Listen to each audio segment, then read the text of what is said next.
Okay, the next question we're going to look at is question number 18. So basically this is from that same equation, the electric field strength equals V over D.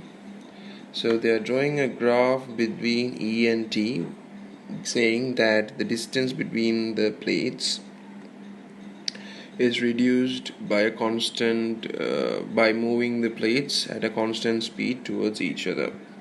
Okay, so it is moved at a constant speed. So how we will do this question? Now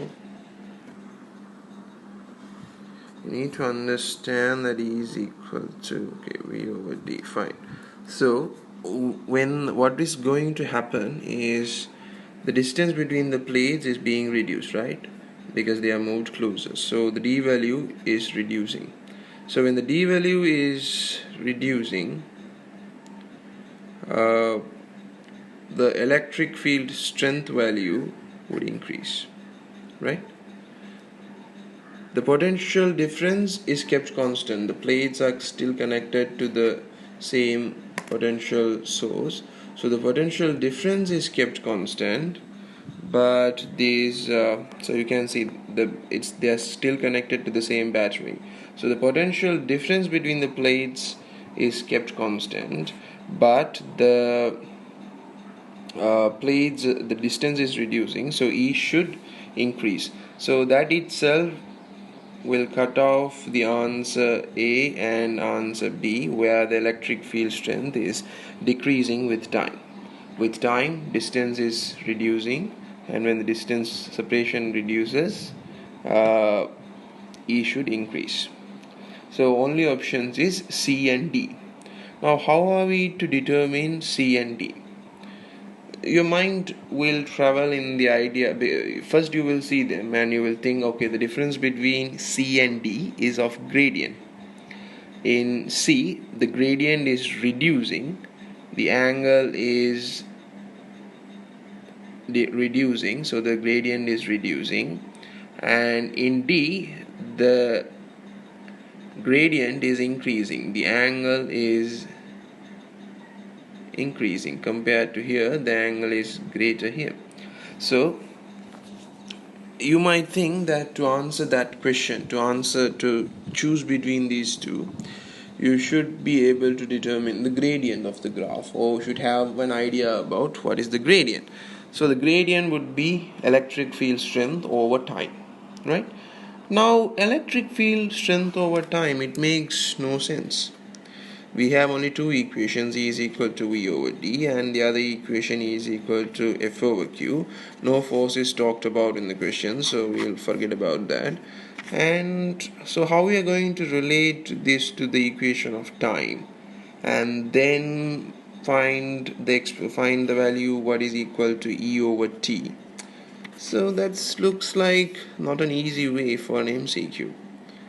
Then another idea strikes you, it should strike you, and that idea is what's happening at the end. What's the logical conclusion of this trajectory of the graph? What is happening here? What this graph is suggesting? So we have talked about the possibility of using gradient and its difficulty, so we're going to try another way. We're going to look at what is the possibility of this trajectory. Now you look here, this graph suggests that after a certain amount of time, the electric field strength is going to become constant, right? It's going to become equal to this value, and it's going to remain like that forever and forever and forever. That's what this graph suggests. But if you look at this graph suggests something else. It says that after some times, the electric field strength is going to approach infinity. It's going to go on an infinite journey. Now, which one of these is possible mathematically? The expression, first, all this is talked about after some times. Okay, so what is going to happen after some time? Well, some of you are going to eat your breakfast, but I'm talking about in the graph. After some time, this d value is going to become 0. E is equal to V over d. You are bringing the plates closer and closer and closer, and when the plates are brought totally close, that means the d is equal to 0. Separation is 0, right? So when the separation becomes 0,